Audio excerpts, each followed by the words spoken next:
Ashley Montagu called her work a benchmark in the history of civilization.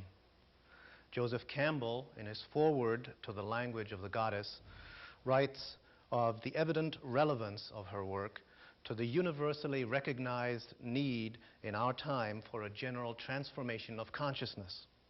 Numerous writers, scholars, and artists have been inspired by her decoding of the symbolic language of the life-affirming, nature-celebrating, earth goddess religion of the Aboriginal Europeans. The findings that Dr. Gimbutas has unearthed and documented with meticulous scholarship have revolutionary implications for our time. Her work gives us hope because she shows that we do not have to learn something new. We only need to remember that which we have tragically forgotten. Her life and career is a fascinating story in itself. Born in Lithuania in 1921, she absorbed in childhood something of the reverence for life and nature of her Baltic ancestral culture. As Europe descended into the nightmare holocaust of fascism and world war, she fled with her family from bomb raids, invasions, and total social collapse. She struggled with enormous financial hardship to pursue her education and her very independent line of research in Europe and in the United States. Settling down to a professorship at UCLA in 1963, she embarked on her archaeological and prehistorical research focused on the cultures of the Neolithic Old Europe. She has written over 200 articles and more than 10 books, including studies of the Balts, the Slavs, the Bronze Age cultures of Central and Eastern Europe, and goddesses and gods of Old Europe. Her magnum opus, The Language of the Goddess, appeared in 1989. There is something here of what Carl Jung called synchronicity, an almost uncanny coming together of individual vision and collective destiny. This year, in which Marija Gimbutas' work has gained such a wide audience in the West, is also the time in which the people of this same area of Eastern Europe that she has written about and the peoples of her own country of origin are throwing off the shackles of totalitarian oppression and peacefully moving toward a more egalitarian political structure. Please listen carefully to the words of this wise woman of the Baltic lands. She has a most important message for our time. Ladies and gentlemen, archaeological record shows that the most ancient religion of humankind was goddess religion. I'm sorry to tell that we do not find father image in very early prehistory. Erich Neumann, an eminent psychologist, has hypothesized that it has to be a pair, ur-father and ur-mother, in the very beginning. But we do not find any material to support the hypothesis. And why? I think it's quite natural that the earliest society was a matrilineal, mother's society, and not patrilineal. And for a very long time, we do not find evidence for the understanding of the biological production of the father's role in the biological production. The copulation was not understood. Even surprisingly, in the early historic times, we still find evidence that this was a matrilineal society in old Europe, especially in the areas which were not Indo-Europeanized. Even Etruscans in Italy still mentioned that boys are mother's sons. On tombstones we have this evidence. So here we have a matrilineal society in probably the very long time of the Paleolithic, the Old Stone Age, which continued into the Neolithic, which is the early agricultural society. And it then continued in some areas in the Bronze Age, especially in the Minoan culture of Crete and other islands. Now, we should ask the question, if there was the goddess religion, how old was it? Do we know the beginnings? Yes, I would guess it is not 10,000 years, not 20,000, not 30,000. It's much more. We actually cannot answer today the question, when is the beginning? Maybe it is 1 million years, but this we shall leave for the future.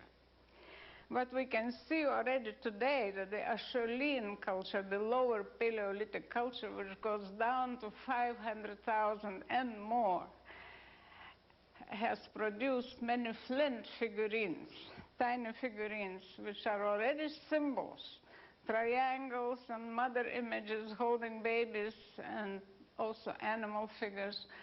And this is already a hope that we shall be able to decipher these early objects. But today we shall focus on the period which is the Neolithic, the early agricultural period, which started in Europe in the 7th millennium BC and continued throughout the 7th, 6th, 5th, even the 4th and 3rd millennia in some areas like Western Europe, where Neolithic started later than in the southeast. This period is so rich, full of finds of especially sculptures and tiny figurines. I call figurines which are really miniature ones, say between 2 or 3 centimeters and 20 centimeters high. And then we have certainly sculptures, life-size sculptures of animals and even human beings, but they rarely survived. Then, in addition, in the Neolithic, there is pottery. The discovery of pottery is very important for the study of symbolism, because vases were decorated, incised or painted, and these decorations are not just geometric motifs. They are meaningful. They are symbols. They are extended symbols. In the beginning, there was a symbol, and then it was extended, and the vase was decorated around. And then there are temples, there are temple models, there are all sorts of cult objects found in temples.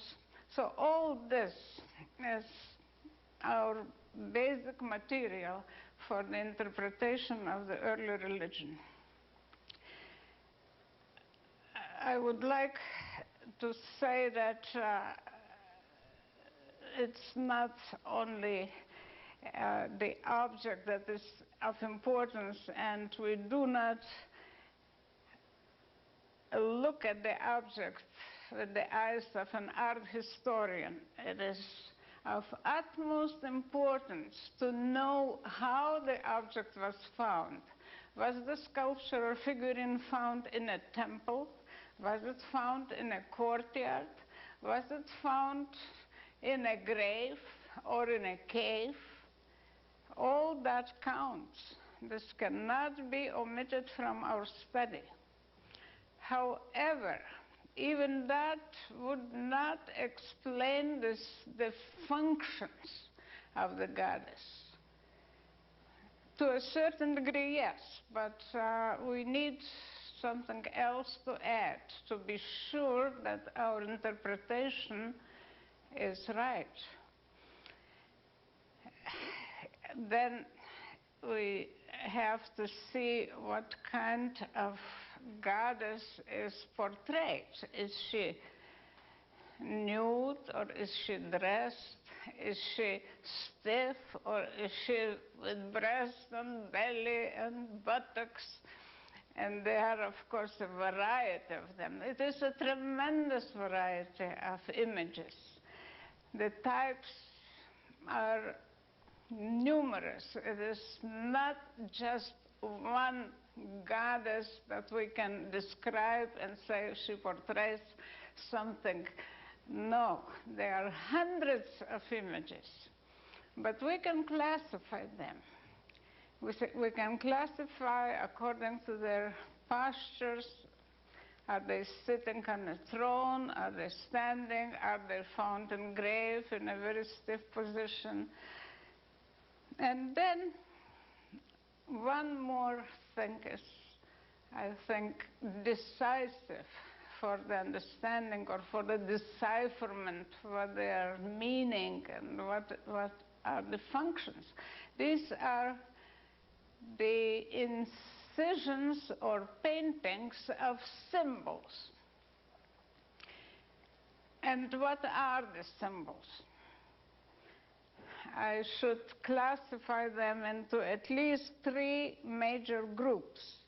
They are abstract or hieroglyphic, such symbols like a V, an M, X, Y, and others.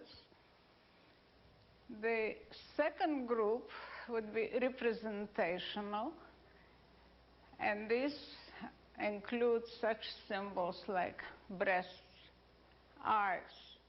They are appearing on some tombs or ceramic objects, like separate symbols like eyes or breasts or buttocks or vulvas. All these are representational. And then the last category are animals. The goddess appeared as a human being, and she also appeared as an animal, a bear or deer or pig or any other animal like dog or fox or boar. And all these categories are intertwined. We cannot have borderlines between them. They are all interrelated. And this is because in ancient times, it was a different, completely different world of ideology, of thinking, when there was a very close tie between the human beings and animals and inanimate objects. And the goddess could be a tree, a stone, an animal, and a human being. So we are dealing with a holistic thinking. This was a period when we were not separated from nature.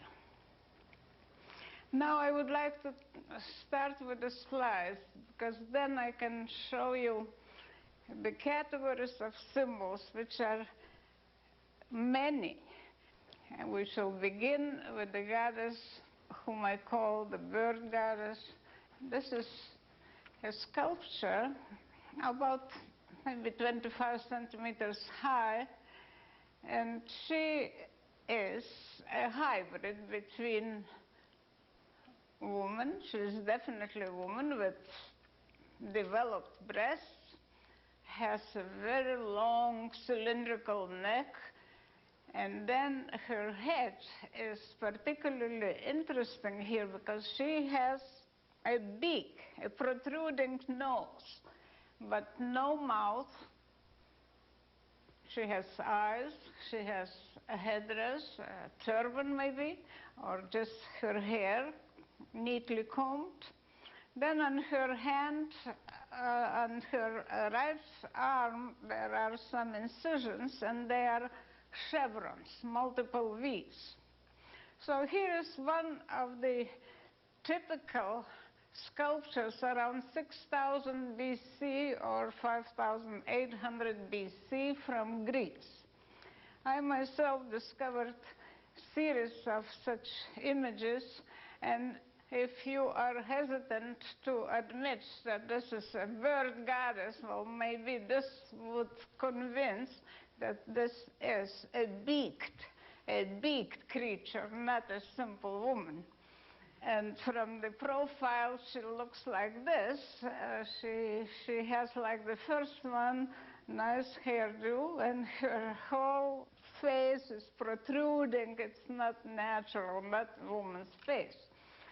So I think there is no doubt that many of such sculptures represent bird goddesses, and what is of importance, they are found in temples. I myself, excavating in Greece, northern Greece and Thessaly, have discovered numbers of bird goddesses within the temples. There were maybe 3 or 4 consecutive temples, and it was possible to count how many of them are found within the temple, and the altars, or maybe fallen down on the floor next to the altar, and not in the courtyards. So that was a clue to me that the bird goddess, also the snake goddess, were temple goddesses, and I therefore interpret them as protectresses of the house, because earliest temples of Europe, as also of Anatolia, were house-like.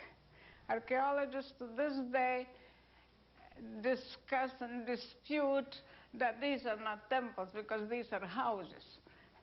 However, if you travel in the Aegean area and visit the islands today, you will see that the temples, the churches, are just like houses.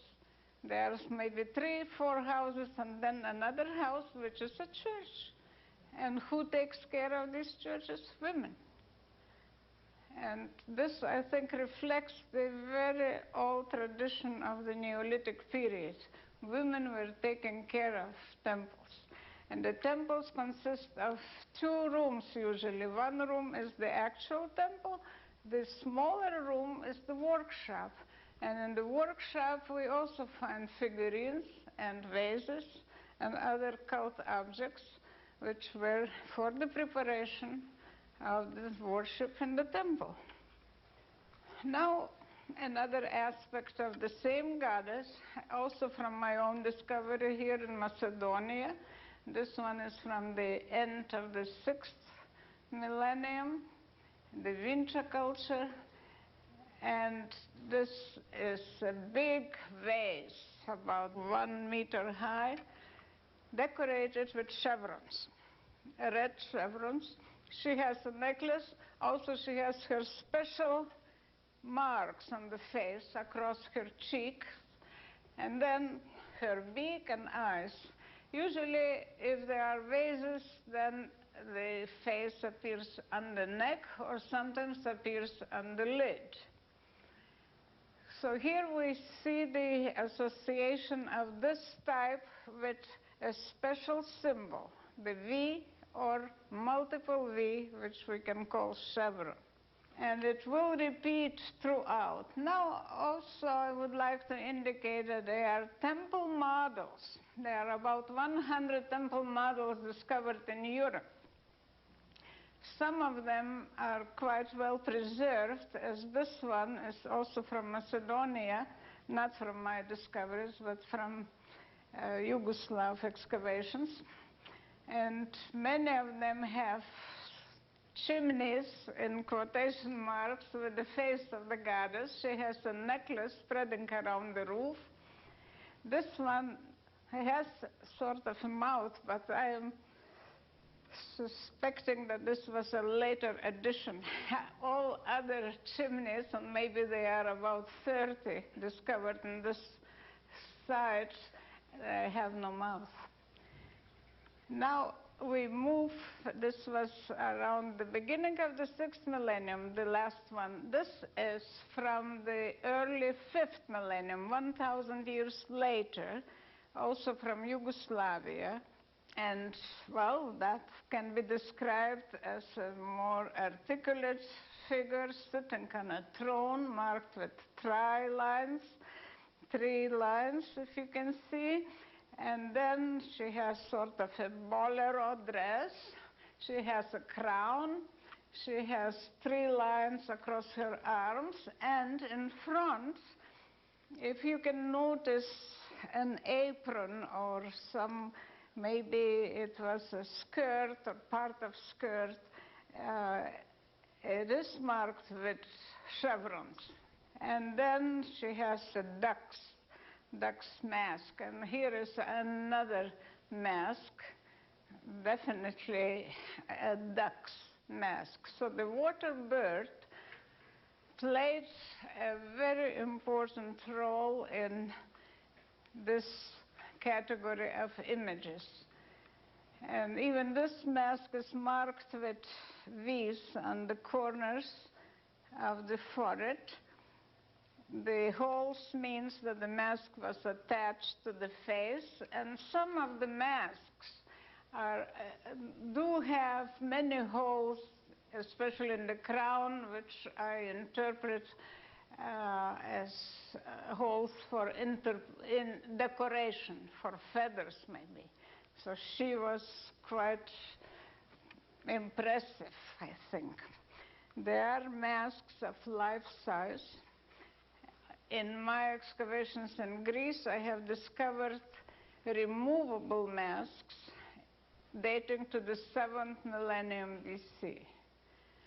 So the masks have a long life. Of course, they existed even in the Paleolithic, but here we have a clear proof that in the Neolithic they were used for rituals, for reenactment of rituals, of certain rituals.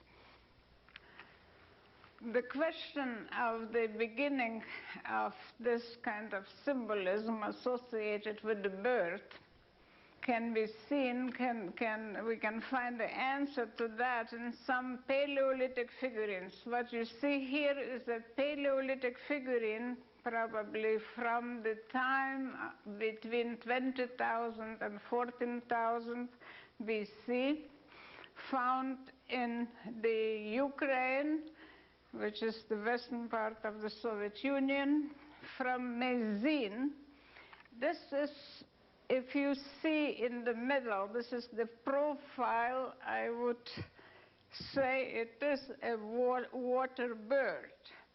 The upper illustration indicates an expanded extension of the symbols.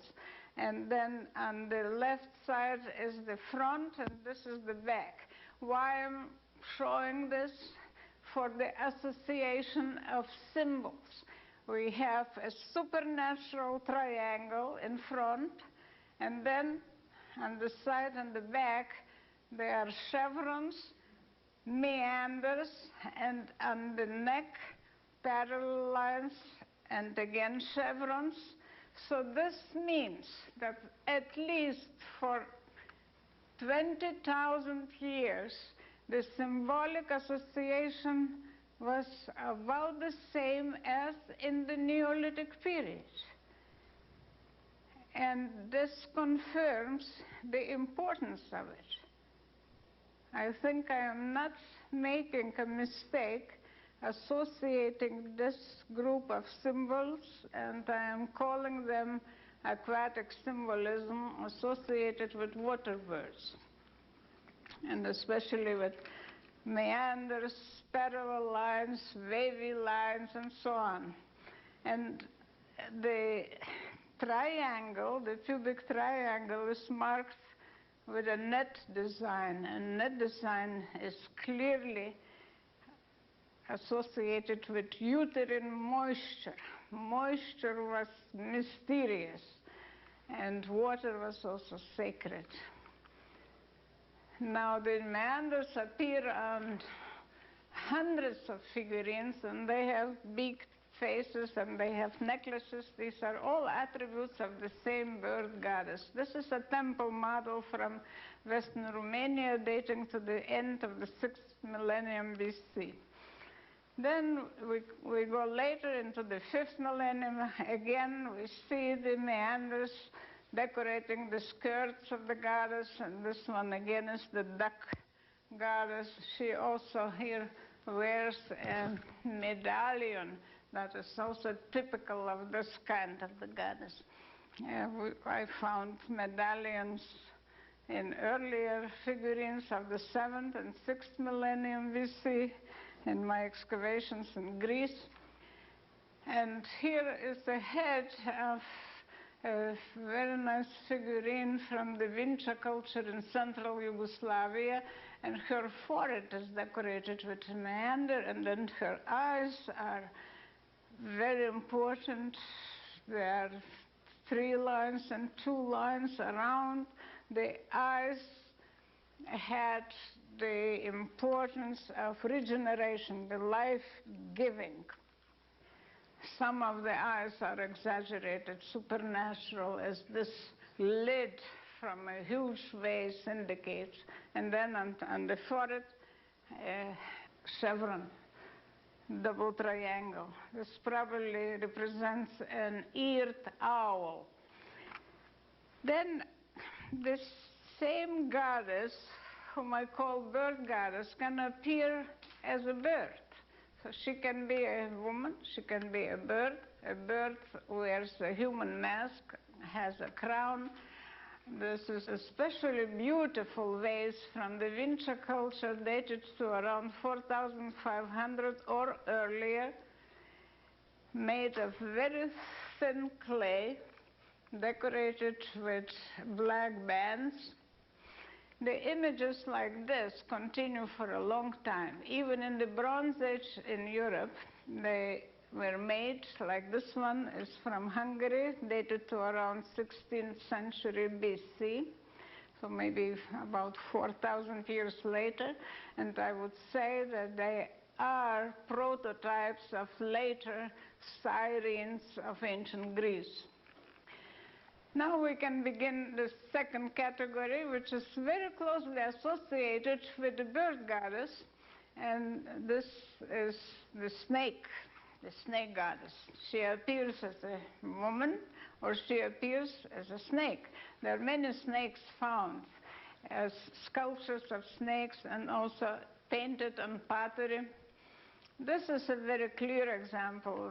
She is decorated with snakes. Her arms merge with the body, with the snakes, and her legs are not even shown, but her head is a snake head. This is from Anatolia, from the 6th millennium BC.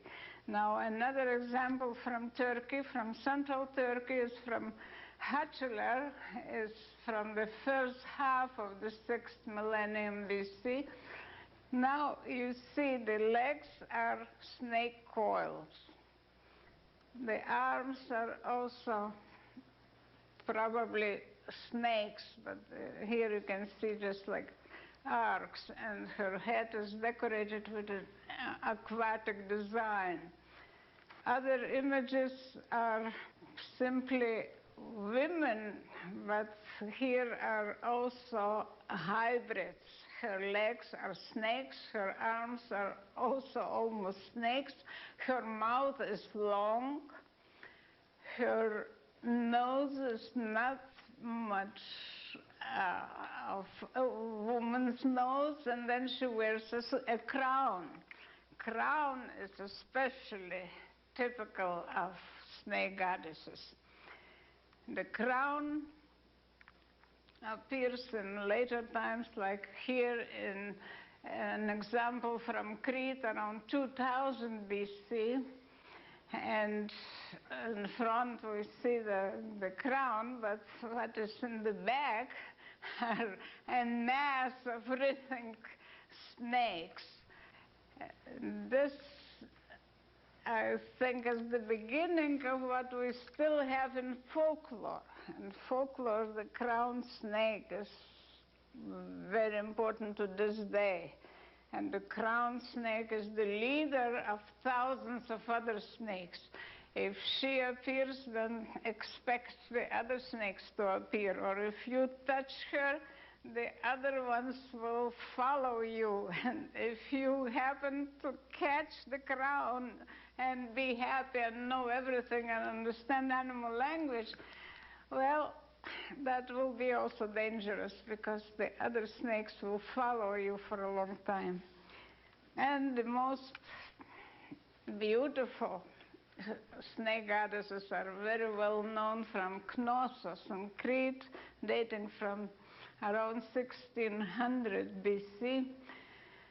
These are beautiful ladies, but all over the body you can see the snakes are winding up the arms, around the belly, and then the other one on the left is holding snakes in her hands. They have beautiful headdresses, the tiara, and the other has even a monkey sitting on her head. So these can be goddesses. They also can be priestesses worshipping the goddess. Now we are entering the other group of symbolism. The goddess who is creatrix, who is creating from her own body. Her body parts are life-giving. This one is a Paleolithic figurine dating from 23,000 BC, found in Les Puig in the southern part of France near the Pyrenees. I like it so much that I'm always showing it when I show slides.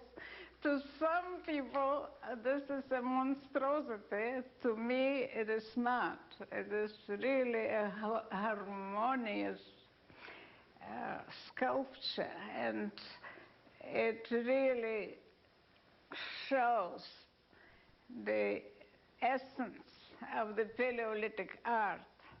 This is a symbolic art, not a portrayal of a woman. Definitely not. Not a single sculpture or figurine portrays a woman, a simple woman. No, they are all symbols. And what we see here are breasts and buttocks. They are exaggerated, definitely. But the legs and the head and the arms are reduced because they symbolically do not play a big role here. It was important to show the importance of breasts and buttocks. And even I would say breasts and buttocks, both are symbolically interrelated. Both are in pairs, and two is more than one. Two has more strength than one. Well, we are created that way, but also symbolically they impressed our ancestors that this was important, and therefore we have a repetition of this doubleness throughout time. Here is another example from Malta in the Mediterranean, and this is much later. And the other was 23,000, this is 3,000 BC. But again, here is the buttock symbolism of importance. And it is found in a temple, and the temple is also of the same shape with buttocks in the plan of the temple. And here I interpret the importance of such figurines for regeneration. The Maltese temples, to me, mostly mean regeneration. Although some temples, as I told you, where bird goddesses were found, this was not connected with this motif. It was protecting, it was life-giving. Here is regeneration. In some Upper Paleolithic rock engravings, hundreds of buttock figurines appear. The figures have just buttocks and cylindrical neck and nothing else, no arms, no legs. So here again, I think the regeneration motif dominated. And perhaps in the buttocks, there was an egg, the symbol of regeneration. Some other images maybe will be more clear, like this one from around the first half of the 6th millennium BC, found in Yugoslavia near Belgrade.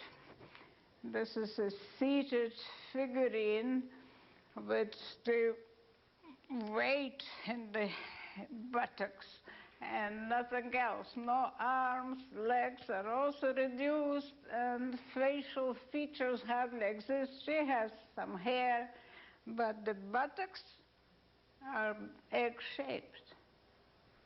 And some figurines like this with protruding buttocks, if they are cut in half, they are hollow. And this shape is egg-shaped. So here we have two possibilities. This is the regeneration motif, or another possibility is that this is a cosmic egg connected with the existing myth of the beginning of the world. And these myths still continue in the classical period and still continue up to the modern times. And then most of these buttock figurines are decorated in the Neolithic period with such symbols like spirals or snake coils or four-corner designs, dynamic symbols which probably enhance the life, the regeneration. And more of such are found in the Neolithic, especially in the 6th millennium BC. This one is from Hungary, and it is clearly a bird.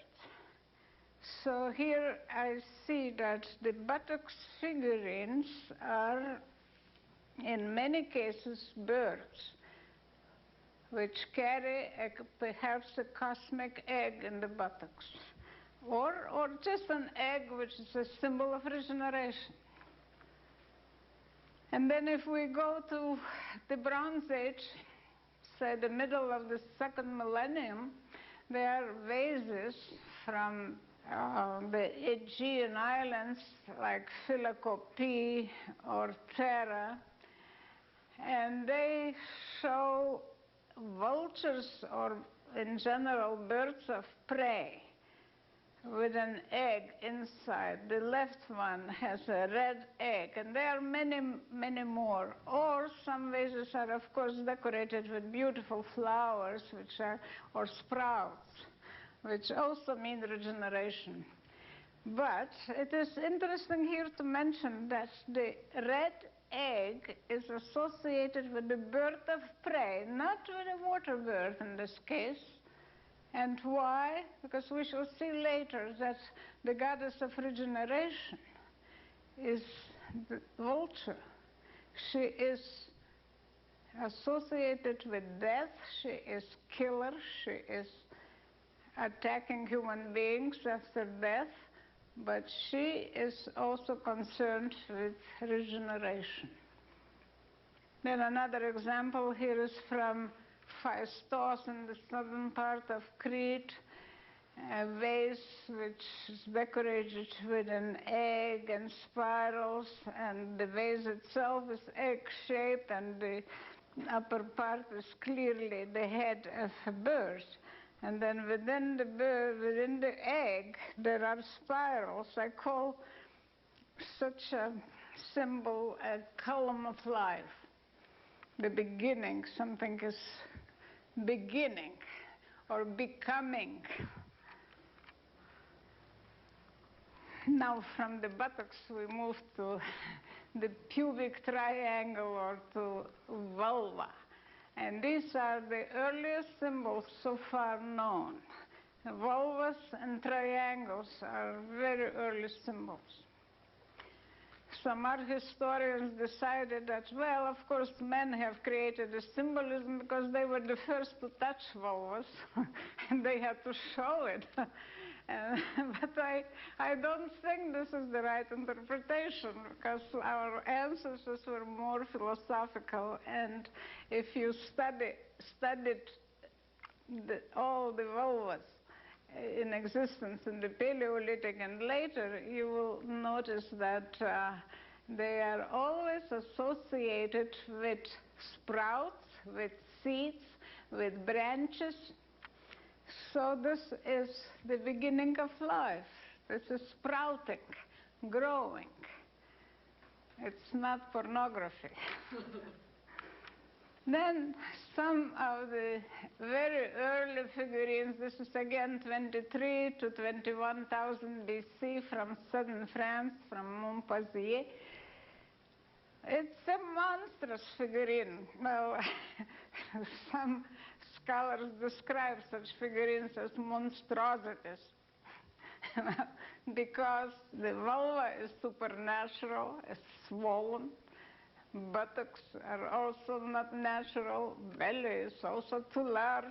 So what is it? And this is a very tiny figurine, very small one. And there are many of them like this.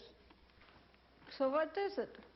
I think the important is the life-giving, the birth-giving. Probably the birth-giving is emphasized. And the same thing, the swollen vulva in association with the buttocks on the other side continues for, say, 15 to 20,000 years. I just will show another example, which is from 3,500 BC. This is from Hungary. And we see the same thing, a swollen vulva on the one side, the buttocks on the other. This is a handle of a vase. And here is a very good example from Italy, a bone plate figurine, incised, and the vulva is associated with a fir tree, and then on her breast there is a crescent, again a symbol of regeneration.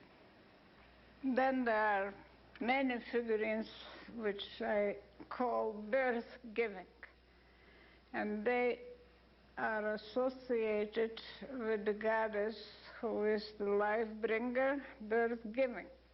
This is from my own excavations dating to the 6,300 BC in Thessaly, northern Greece.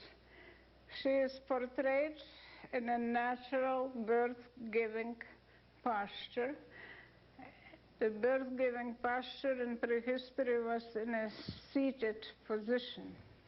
There are no others. And also in the Paleolithic, some of these types are dated to 20,000, 21,000 in France. There are such found and dated by radiocarbon dating. And also they continue into later times. This is from Malta, from a temple. Was described originally as a pathological figurine, although I think this is a clearly birth-giving posture. Swollen vulva. Then on her back there are 9 lines, perhaps associated with 9 months of gestation.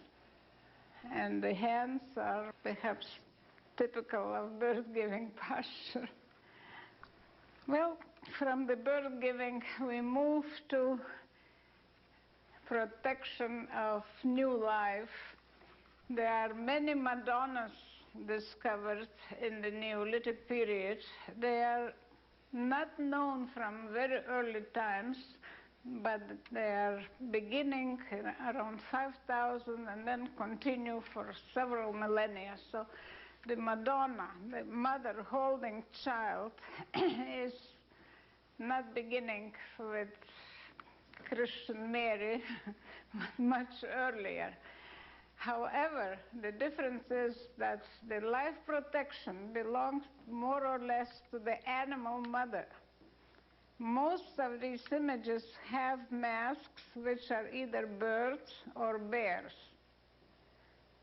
So perhaps it comes from the observation that the bear mother was a very good mother, and also the birds take care of their young little birds. So this one is an example of the bird mother holding a little bird. Both are masked.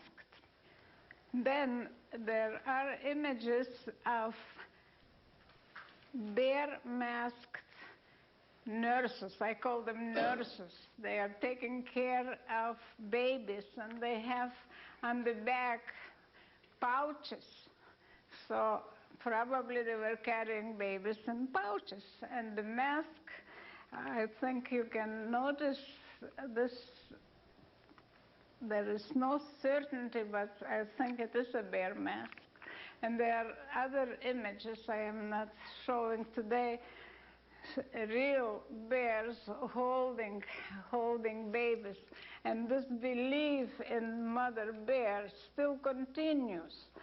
In my own country, in Lithuania, the expecting mother was called Bear, the little bear. She's coming. Well, there was like a formula said when the expecting mother was approaching to the sauna, for instance. Oh, the group of women said, "Oh, here the bear is coming," or the newborn baby was laid on the bear fur. Then even in Crete, and this is surprising because now we do not find any bears anymore in the Mediterranean area, but in the western part of Greece, to this century, to the middle of this century, there was a celebration on the 2nd of February of the bear mother. And it is described, this is not Mary, but the bear mother, although it is a Christian country. Now, let us go again into another class of symbols, the fertility and multiplication.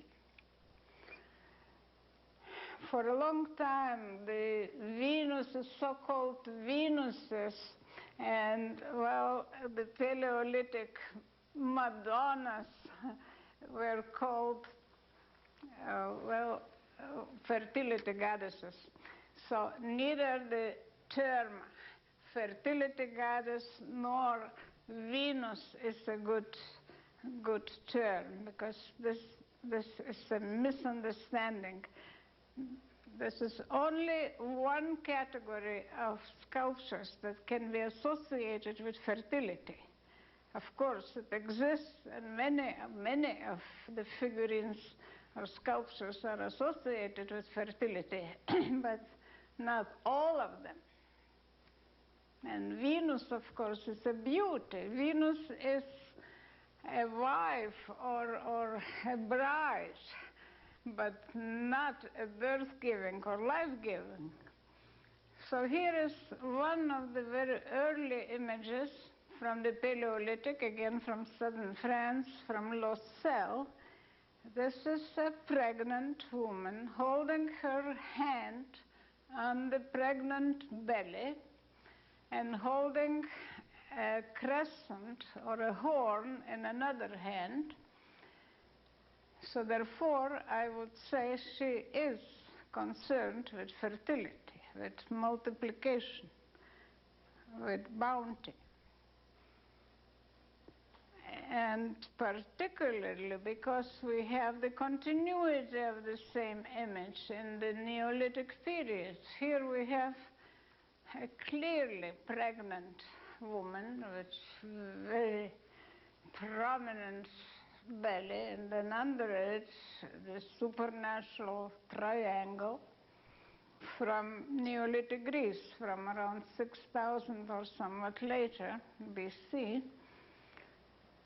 In those days, probably it was important to show the image of a pregnant woman, because at that time, when agriculture was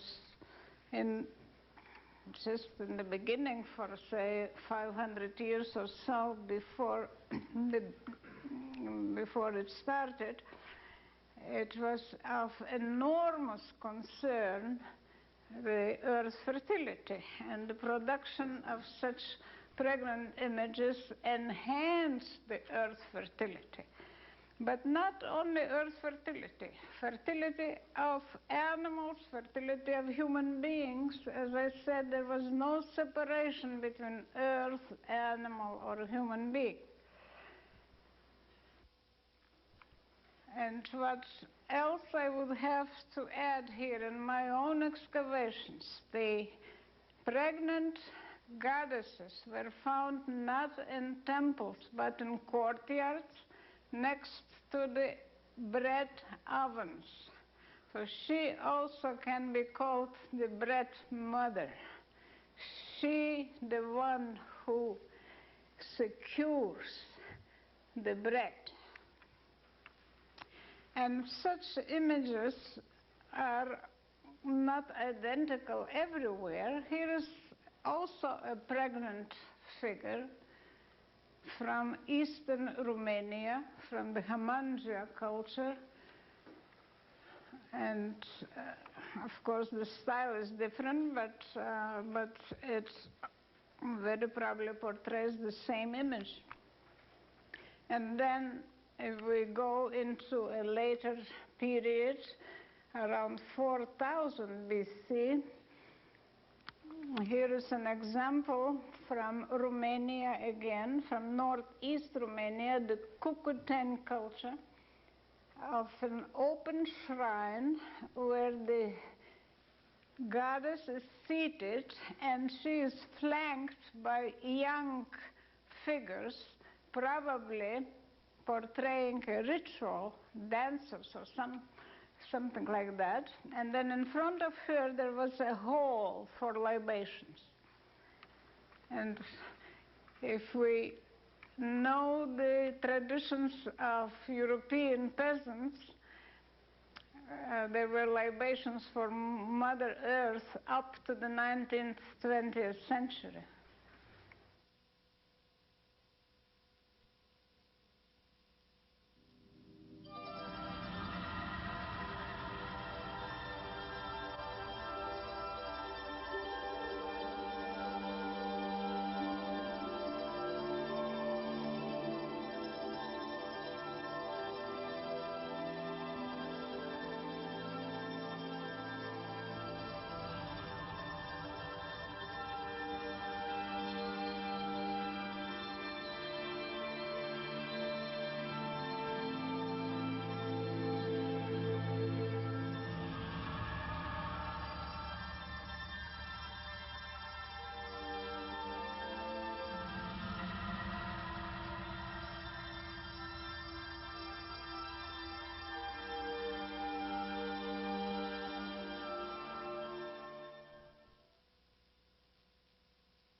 Now, I know that we have to rush to the other half of our lecture, and I'm starting now the symbols of death.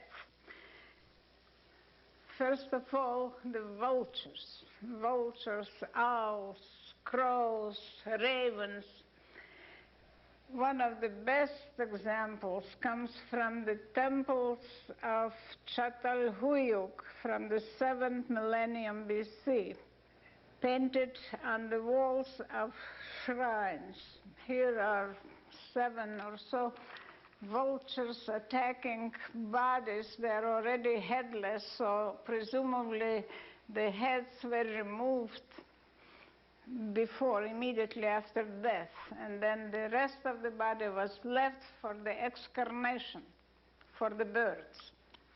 And the skulls are found in other shrines placed under the heads of the bull, and we already know that the head of the bull is the uterus, so this is for the regeneration. The skull was the most important part of the body, the seat of the soul, and they always had attention. Now other images are owl images. For instance, this is a painting in charcoal found near Paris in a hypogeum, which is a subterranean tomb. She has again a necklace, she has breasts. These are her attributes, and it's clearly an owl. And owl images appear all over Western Europe, as also in the Aegean area, in Central Europe and Northern Europe. Here is one example from the famous tomb in Ireland, from Naut. It was found engraved on a stela near the chamber. So this was a long corridor going into the middle of the mount, and this was an engraving near the chamber. The date is around 3500 BC. Then I would like to compare that with another this is from Bulgaria, probably an owl image, also decorated with such an labyrinthine design, which probably are intestines, and I think symbolically they are life-giving. And here are owls as vases, as urns. One is from Troy, the other is from Polyokni, having wings and clearly owls. But what is here interesting, that they are not really death symbols. They are associated with vulvas and with umbilical cords or snakes. So there was never in the Neolithic period produced a death symbol without any other attribute indicating regeneration. Death alone was not shown, always in association with regeneration. Even if this symbol is bone, simple bone, they are found in graves, but the bone has owl eyes. And the eyes are symbols of regeneration. They have moisture, and this moisture is regenerating. Now we move to Sardinia.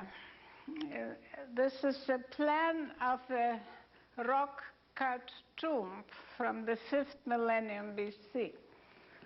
There is a figurine in front of the skeleton, right in front of the chest, next to the vases, and some of the vases were decorated with regeneration symbols, and there was one dish in which shells were found with red ochre. So this is a series of symbols of regeneration. And here, in detail, this is the figurine found in this grave. It is quite another type. It's a stiff woman. I call this series of figurines stiff nudes. And they are found in graves, and they continue through millennia. This is the 5th millennium, when they are not very slim like later on, but anyway, they are stiff. And here we switch to the period which is the end of the 5th millennium, beginning of the 4th, of alabaster, also from Sardinia. This is a well-known image liked by many authors, and we can find them on the covers and so on. But what does it mean? Well, the white color I mentioned is color of death, and therefore they were produced of alabaster, of marble, of bone plates, and also of light-colored stones. So here the stiffness is reaching the culmination. It's a very abstract figurine. The lower part is just a cone. The arms are always this way, and then the head is featureless. But sometimes the heads are shown with masks. And later figurines like this one, also from Sardinia, has a round head, which is a round mask. And again, the lower part is suppressed entirely. The hands are the same. And then the same image continues in the Aegean area in the Cyclades. These are probably the best known in literature and to the art historians, and they were considered for a long time as the ideals of beauty and never interpreted as death symbols. And they are, in my understanding, the goddess of death, leading the dead man to the underworld. However, they are also concerned with regeneration, because in most cases the supernatural triangle appears on these figurines. From the Aegean area we switch now the geographical region, and this one is from Bulgaria, and I would say that they differ a little bit, although they are also stiff and they are also nudes. The head is here broad, and the mouth is long, and there are some dots, maybe fangs of a poisonous snake. I would connect this series with poisonous snake, whereas the other series in Cyclades and Sardinia with the bird of prey. And even life-size masks are found in graves. This is a very interesting discovery from the 70s in Varna, which is East Bulgaria, right at the Black Sea coast. In this cemetery, there were found at least 3 well-preserved life-size masks of clay decorated with gold. In this cemetery, about 3,000 pieces or more of gold were found. So here is the same image as I have shown you before, with broad faces, large, long mouth, and some dots or here are like pins under the mouth, are perhaps teeth. And then round eyes, typical of the snake. And I would say these are the precursors of the later Gorgon heads and Pandora, maybe, in Greek mythology. Now, the next image in the series of regeneration is the frog. Again, the best representations are found in relief in Çatalhöyük shrines in Anatolia from the 7th millennium BC. She is portrayed on the wall with upraised hands, upraised legs, and next to the horns or bull heads, and next to live columns painted on walls. Sometimes such figures are covered with geometric motifs, which looks like honeycomb, but also there are columns of lozenges and also a concentric design on her belly, which is a symbol of regeneration. Here is from my own excavations from Achilleion in northern Greece, dated to 6,300, carved out of black stone, and I call this type the frog woman. And the frog symbol is long-lasting, of course, you know from folklore. And here I would like to show from Lithuania a tombstone, which from the cemetery I visited myself, still in this century, a frog with a head in the shape of a lily. And this little figurine is from Greece, from 6000 BC, also has the head in the shape of a lily. So the frog is associated with flowers, with buds, with sprouts. And originally, of course, the frog probably was associated with fetus, with uterus. And the image is as old as the Upper Paleolithic, some 20,000 to 30,000 years ago. The other image, which belongs to the regeneration class and uterine images, is a hedgehog.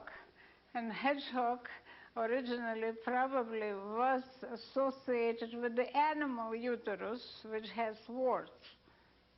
So this is one possibility. Maybe I'm wrong, but it could be. And then linguistically, it is also proved, because in German language, eagle is hedgehog, and eagle is also uterus. Eagle, carp, and so on. So there are contexts. And here is a lid in the shape of a hedgehog and the face of God, a goddess, the hedgehog goddess. The association between the hedgehog regeneration is seen in the later cemeteries. For instance, this vase is from Rhodos, dated to the 8th century BC, in the shape of a hedgehog, in which a skeleton of an infant was discovered. And even in 20th century cemeteries in Austria or Bavaria, the images of hedgehogs or red balls with spikes were laid by women who had uterine problems. Or also such are brought to churches as votive offerings for the same purpose. Now, this is a fish, and found in Lepenski Vir. This is a sculpture of about 50 centimeters high, of stone, egg-shaped, and painted in red, and decorated with a labyrinthine design. In this place, which is called Lepenski Vir in northern Yugoslavia, there were found over 50 shrines, triangular in shape, having red floors, and in the inside there was an altar, and at the end of the altar there was a sculpture.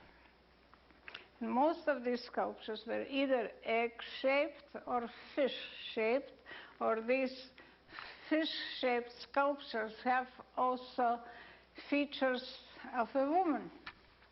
Next, we'll show you in detail the decoration of the sculpture, which is the labyrinthine design, and labyrinthine design to me is the symbol of regeneration.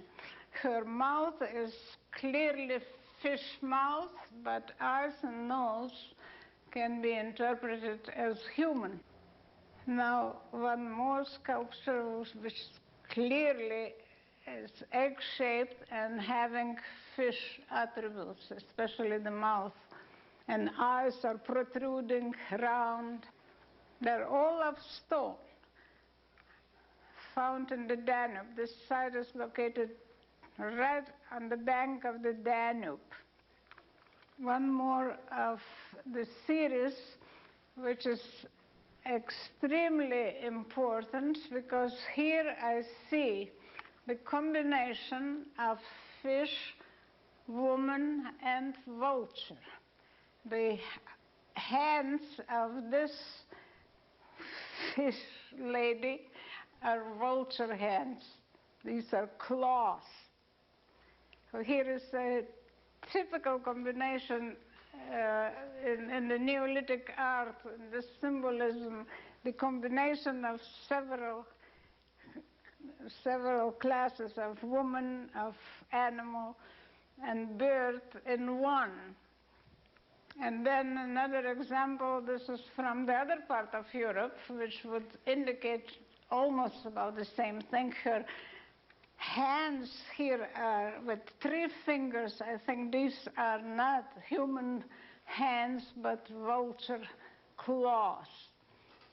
The rest, well, she has a V and well, round eyes, maybe are fish eyes, and the mouth is very peculiar here. This is a 52 centimeters high stone figure from France, dated from the first half of the 5th millennium BC. And the Lepenski sculptures date from around 6000 BC. All these egg-shaped fish sculptures. Now, in addition to all these fetuses or uterine symbols, the other regeneration symbols are triangles or double triangles. They feature in the tomb architecture, especially in Ireland. We find very good examples. Here is a triangular cairn, if you can see it, and stones, and then if this is removed, then a tomb is found as a round chamber with a corridor. And in architecture, I interpret these also as vagina and uterus coming back to the womb. Tomb and womb are related. The old Europeans didn't build houses for their dead to continue the same life as the Indo-Europeans did. They understood that life continues in the same way. The old Europeans didn't. They returned their dead to the womb or to their ancestors. The megaliths of Western Europe have collective communal burials in them, and the bones are mixed up. The bodies were excavated, and then at certain times the bones are collected and put in the tomb. The individuality didn't matter. Whereas in the later culture, in the patriarchal culture, the hero, the individual, the glory of the person was most important, but not in this period. Some of the plans of the graves are definitely anthropomorphic, probably portraying the goddess herself. And now here is the symbol of double triangle, or say hourglass shaped. And this definitely is the goddess of regeneration with vulture claws instead of human hands. That is a vase from the Kukuten culture dated to 4000 BC. Kukuten culture is northeast Romania. And here is an incision on a vase from Hungary from around 5000 BC. Also, if you see, her hands are not human. She's very abstract, very an image containing series of symbols. And her head is just 3 lines. This is the next image where we see the combination of this goddess of 2 triangles incised on the head of a bull. This is a bone plate figure.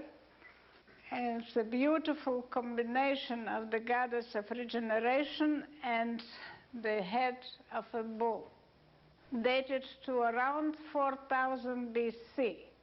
The symbolism will continue in the later times, especially in the Minoan culture, where we have many bull heads, bulls, and so-called sacred horns. The symbol of sacred horns begins much earlier than in Crete. Actually, it begins in Çatalhöyük or even earlier in the 7th millennium or before. And here are some examples from the Çatalhöyük shrine, where 3 bull heads are portrayed on one wall of the shrine with a labyrinthine design on top. And then below there are hands. And hands probably were symbols of the goddess's hands. Her presence or her power was there. And the bulls were here for regeneration. Then there are vases decorated with bull heads, and the design usually is a whirling pattern, snakes, S-shaped spirals turning around. So these are enhancing, stimulating life powers. The bull head usually appears at the entrance of tombs. Here are examples from Sardinia, where above the entrance there is a bull head in relief, and then inside the design on the walls of the inside of the tomb, this is a subterranean tomb, also bull horns. Sometimes they appear in 2, in 3s, many, maybe 10 of them are found in one tomb. And I shall finish now with the Minoan sacred horns, which are celebrated symbols, are very well known. And who is now coming up here? Who is in the middle between the horns? In literature, you can find a description that this is a symbol of a double X. Well, it is not a big mistake, but I could also call this a butterfly. But the X was also a symbol of the goddess, because the X was triangular, and X's are portrayed throughout as symbols of the goddess. And if you have the image of the goddess of regeneration in the shape of an hourglass, you turn it sideways, horizontally, you have a butterfly. And she was a butterfly, and she was a woman, and she was an axe. And then also double axe. But later on, in the 2nd millennium, when the Indo-Europeans arrived in Crete, well, then probably this symbol was transformed into an axe, a double axe. And there are still several slides left to indicate what is portrayed on sarcophagi of Crete from around the 14th, 13th centuries BC. Still the same symbolism continues. This is life-enhancing, actually. Shells and horns and butterflies growing from the head of a bull, and flowers. So it is quite logical that you portray something on a sarcophagus which enhances life and promotes regeneration.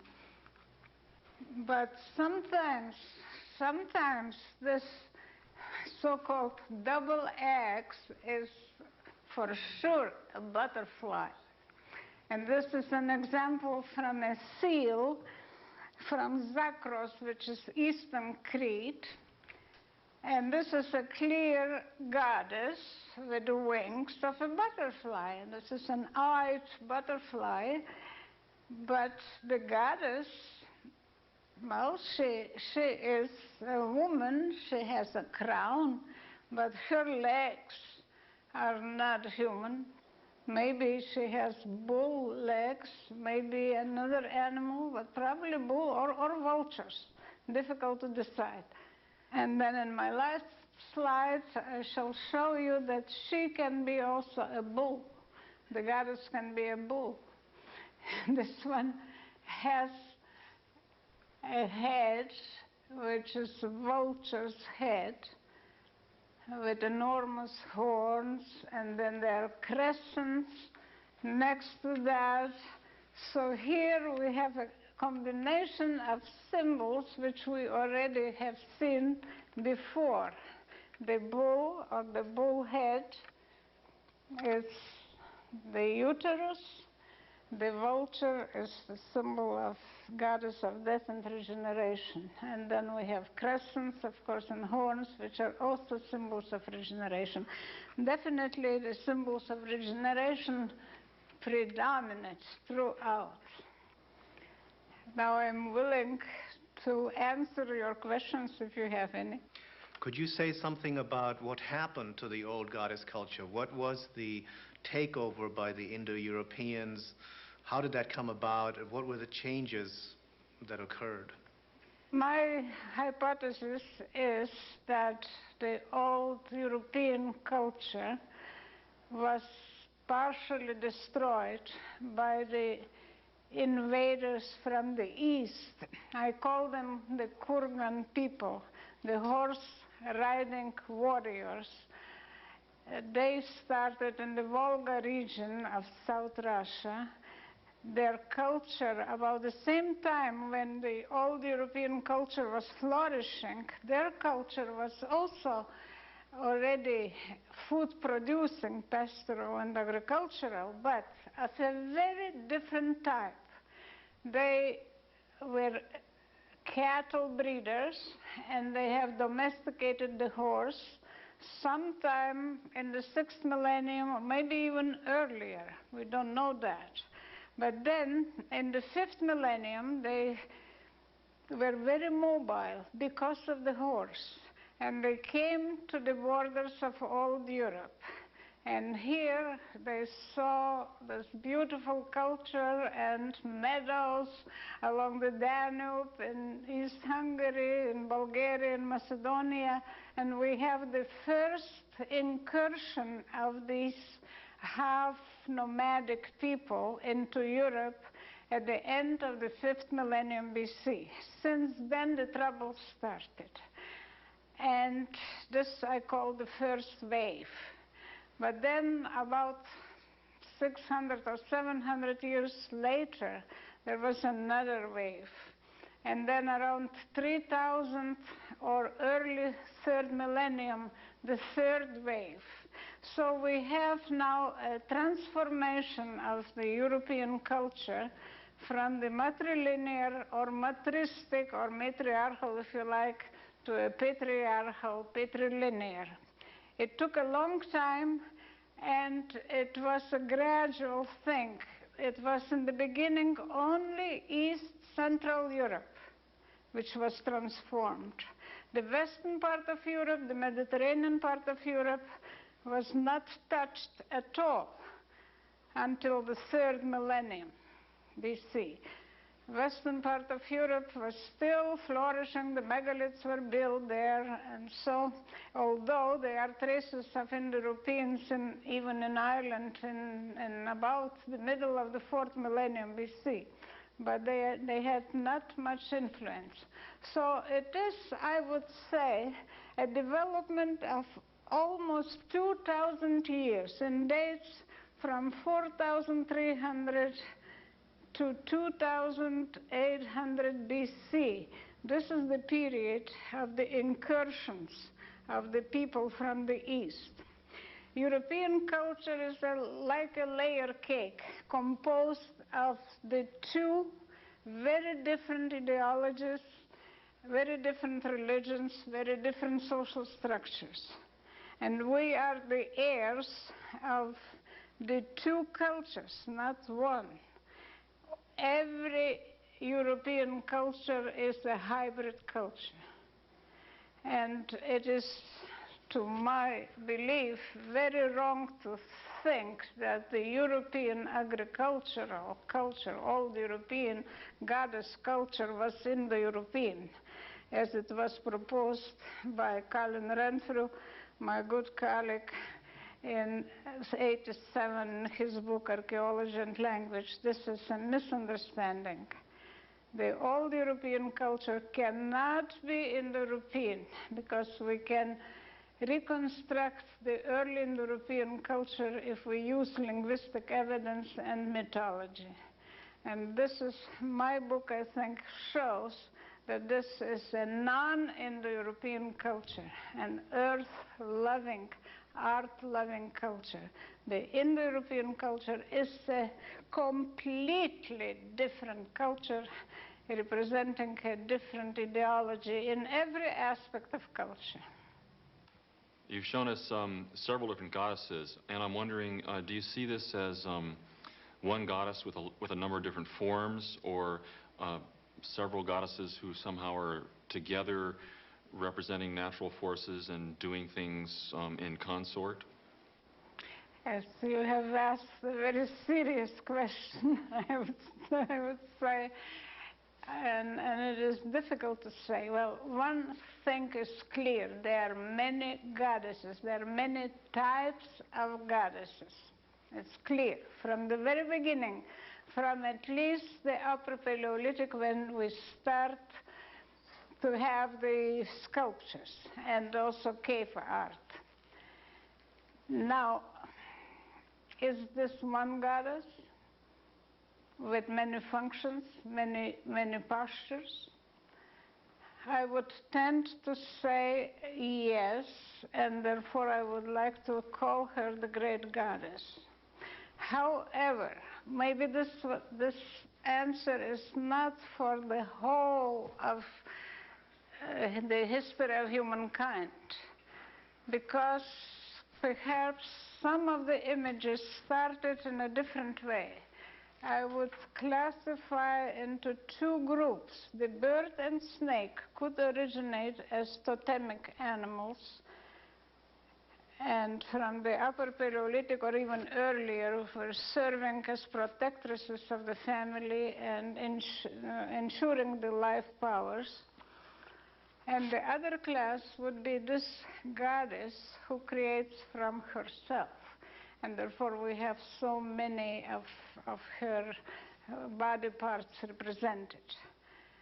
So these could be two lines which later merged, because later on we cannot distinguish very clearly between the bird goddess or snake goddess and the other goddesses and her functions. They are polyvalent symbols.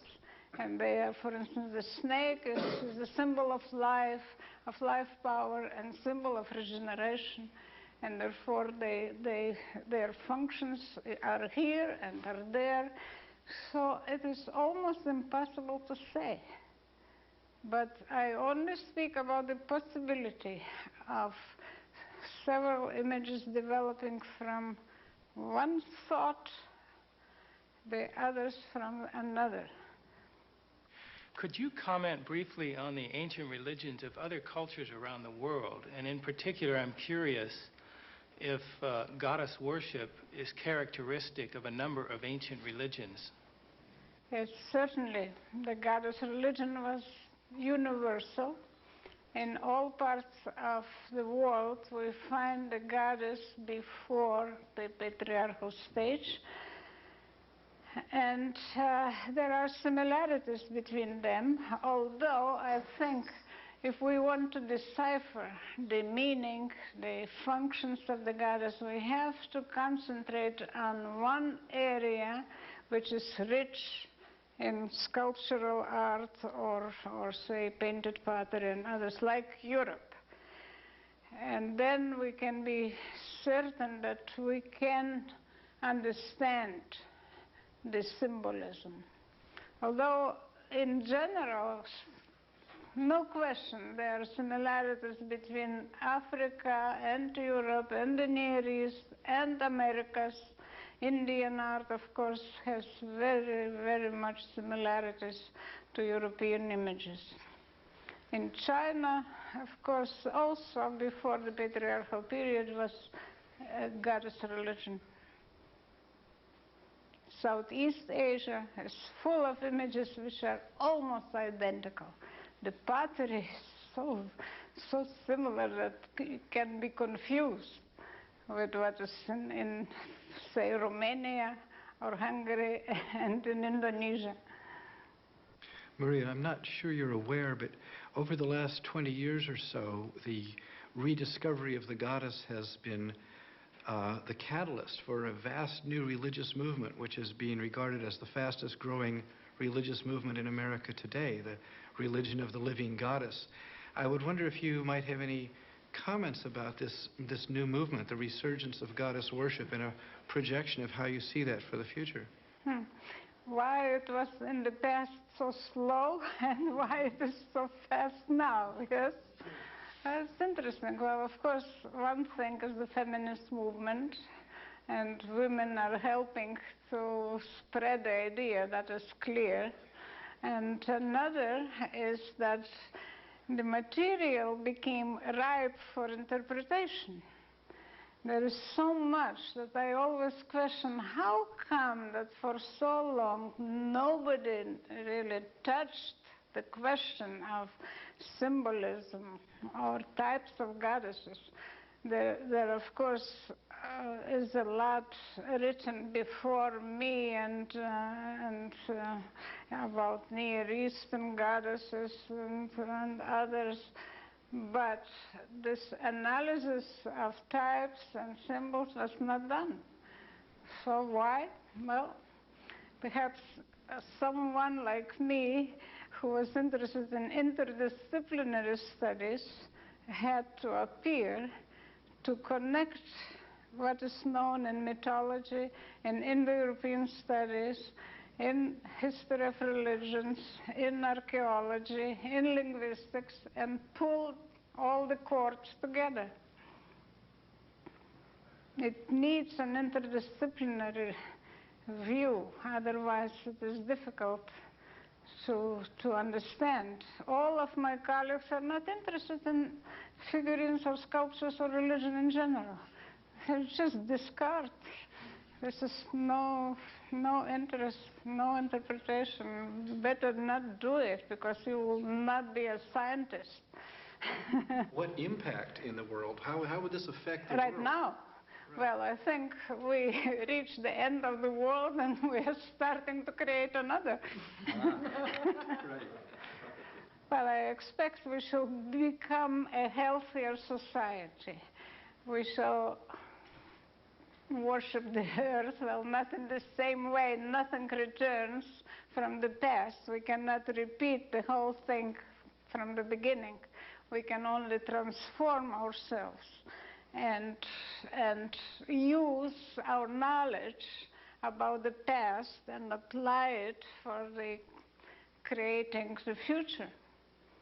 This is my feeling. In other talks, I've heard you talk about the fact that the old goddess cultures that you've been speaking about did not know warfare. They didn't have weapons. The invention of warfare was really an invention of the patriarchal sky god cultures that came later. Could you just briefly outline the evidence for that and how you view that story? Yes, it is true. This culture is a peaceful culture. We have no weapons except for hunting. Arrowheads exist, and even 1 or 2 daggers have been found, but these are not for warfare. Whereas in the East, the Kurgan culture produced formidable daggers around, say, 5000 BC and later. And then from the daggers, swords developed, and then they had spears and other weapons. Whereas in Europe, we do not have weapons until the appearance of the warriors.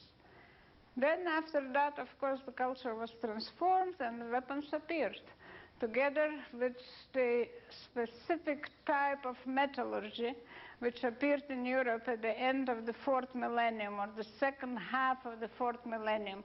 The metal was, well, what we can call now bronze, but it was first arsenic and copper, and this was a hard metal.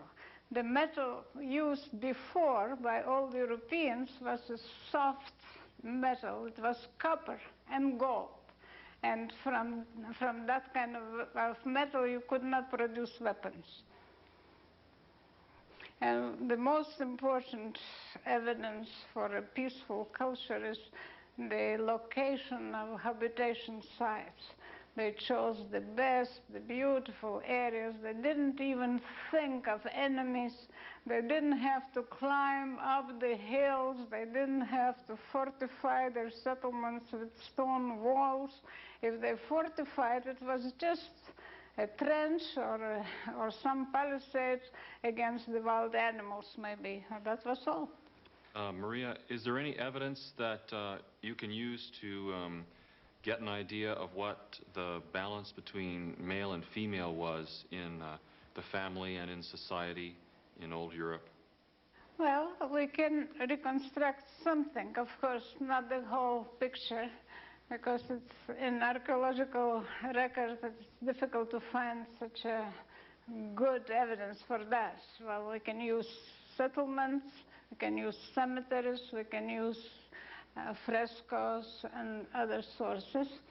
I would say it's important to see what happened in Crete, in Terra, in the Bronze Age, and there we have so many frescoes that we can reconstruct the society.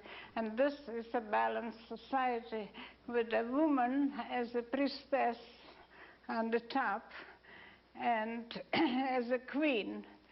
And I think it's no doubt that the Minoan culture had a queen, and her brother maybe was very important for trade and navigation. And I would then go back and see from the settlement and cemetery evidence in Europe of the 6th, 5th, 4th, 3rd millennia that there was a balanced society where men were important.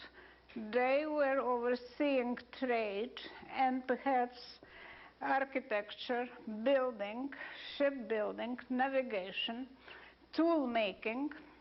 In their graves, always there appear trade objects. Whereas in important female graves, the cult objects, symbols appear. Also, in many areas of Europe have been found women's graves which were, well, very important in the sense that the whole mound, long mound, was on top of a single woman. Such appear in Poland, for instance, in the so-called funnel neck beaker culture. In Hungary, there are found graves where models of temples were found in women's graves. So there is a lot of evidence which shows that the woman is connected with the temple. She is important in the religious movement. She is the overseer of the temple. And this was actually a theocracy, or theocracy, where women were the leaders of religious life.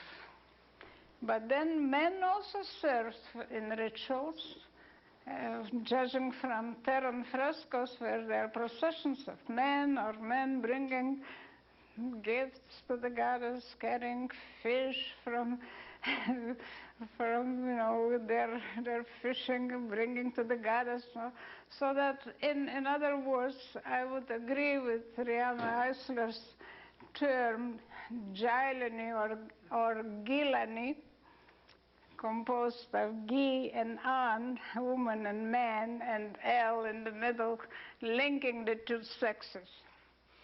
However, maybe in the very beginning there was not a real balanced society. I think the woman was more important because of the goddess. And because the mother was really very important. And the father was just a consort. And the brother of the family took care of the children, probably.